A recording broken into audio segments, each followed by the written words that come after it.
अस्सलाम वालेकुम viewers, welcome back to my YouTube channel. आज की इस वीडियो में हम आपको बताएंगे हबीब नाम का मतलब क्या है और इसके बारे में दिलचस्प मालूमात।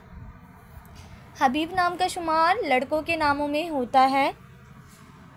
हबीब एक इस्लामी नाम है।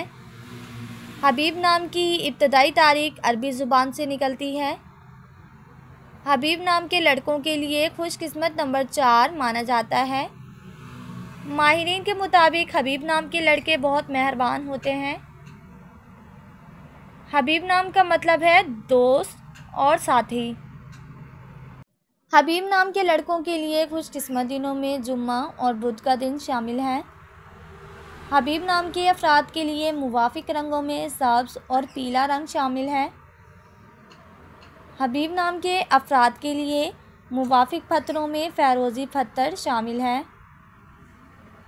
खुशकिस्मती वाली धातों में हिंसों के हिसाब से कांसी और तांबा शामिल है। फ्रेंड्स, अगर आप अपने नाम का मतलब जानना चाहते हैं तो कमेंट बॉक्स में अपना नाम लिखें। इंशाल्लाह हम आपके नाम की वीडियो ज़रूर बनाएंगे। Thanks for watching. अल्लाह हाफिज़।